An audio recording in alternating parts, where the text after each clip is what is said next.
যারা 21শে জুলাইয়ের কর্মসূচি আটকাতে চেয়েছিল, ভারতীয় জনতা পার্টির সরকার 21শে জুলাই হলো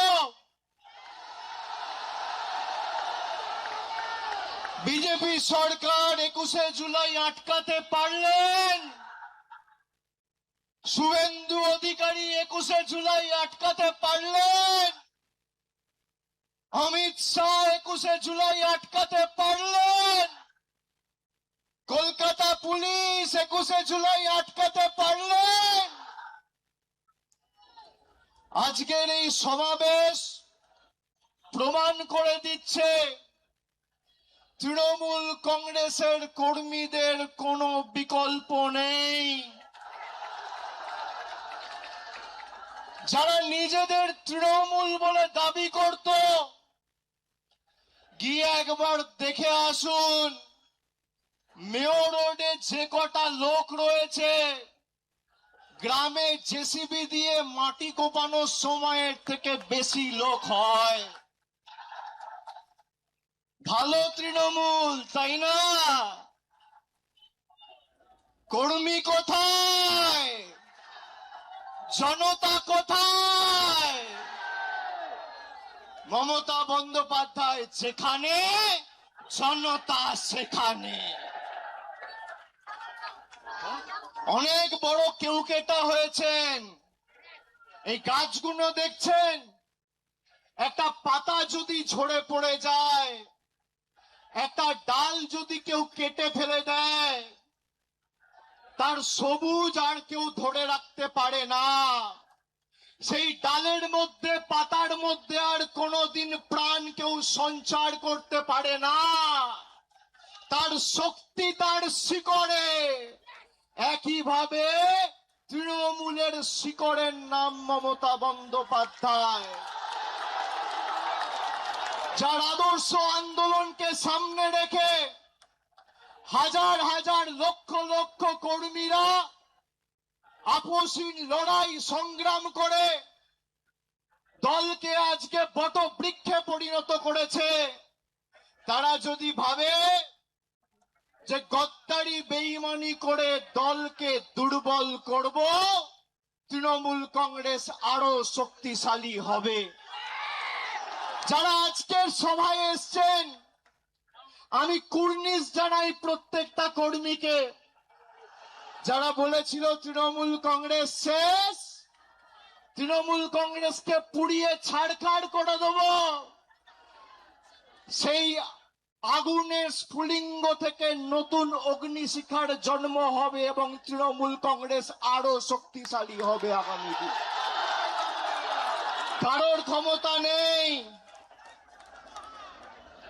আর বিজেপি যদি মানুষের রায় জিতে থাকেন, তাহলে এত ভয় কেন? তৃণমূল কংগ্রেসের কর্মীদের মিথ্যা মামলায় জেলে ঢোকানো, নেতাদের উপর যারা মমতা বন্দ্যোপাধ্যায়ের সাথে এখনো আছে তাদেরকে ভয় দেখানো, তৃণমূল কংগ্রেসকে চমকে ধমকে লাভ নেই। এত মামলা দিয়েছে আমার উপর, একদিকে ইডি, একদিকে সিবিআই, একদিকে ইনকাম ট্যাক্স, একদিকে সিআইডি, একদিকে এসটিএফ। গলা যদি কেটে দেন, আর যেদিনকে দেহত্যাগ করব, মৃতদেহটা শ্মশানে নিয়ে যাওয়ার আগে যদি বুকে কান পেতে শোনেন, তাহলেও সেই দেহ থেকে জয় বাংলার মমতা ব্যানার্জি জিন্দাবাদ করবে।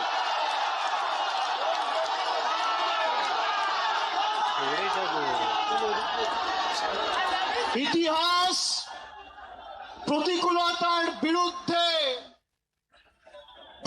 প্রলোভনকে উপেক্ষা করে যারা লড়াই করে, ইতিহাস তাদেরকে সমর্থন করে, গদ্দারদের সমর্থন করে না। 5 ওয়াট 10 ওয়াটের বাল্ব, সে এখন ভাবছে আমি হ্যালোজিন হয়ে গেছি।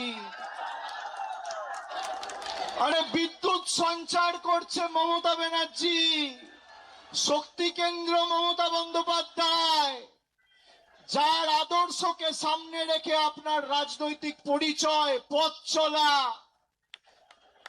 যদি কেউ নিজের মাকে ত্যাগ করে, সে সন্তানকে সৃষ্টিকর্তা সর্বশক্তিমানও কোনোদিন ক্ষমা করে না।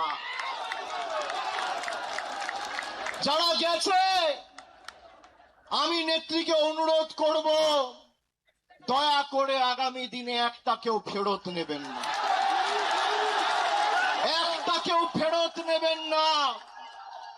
আজকের এই কর্মী সমর্থকদের উৎসাহ, উদ্দীপনা, বিজেপির ক্ষমতা হবে ক্যাথিড্রাল রোডে এই মিটিং করার, রাজ্য সরকারের ক্ষমতায়, পুলিশ তোমার, তদন্তকারী সংস্থা তোমার, অর্থ তোমার, কেন্দ্র সরকার তোমার, মানুষ তৃণমূলের সাথে রয়েছে। পুলিশ যাদের অযথা মিথ্যা মামলায় অত্যাচারিত করছে, আমি বলবো ধৈর্য ধরুন, একটা ছোট নোটবুক পকেটে রাখবেন, সব লিখে রাখবেন। এই নোটবুক গুলো এক এক করে আমরা ঠিক টাইম মতো নিয়ে নেব। যারা যে ভাষায় বোঝে তাদের সে ভাষাতেই জবাব দেওয়া হবে। ঘর বাড়ি ভেঙে দিয়ে, পার্টি অফিস গুড়িয়ে দিয়ে ভাবছে তৃণমূলকে উৎখাত করব, দুর্বল করব।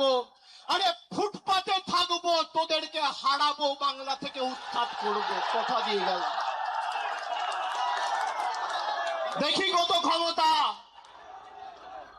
কি করবেন, কি করবে বিজেপি? জেলে রাখবে, মিথ্যা মামলায় ঢোকাবে, ঢোকাও, তাও বশ্যতা স্বীকার করব না, মেরুদণ্ডটা ফর্সের নয়।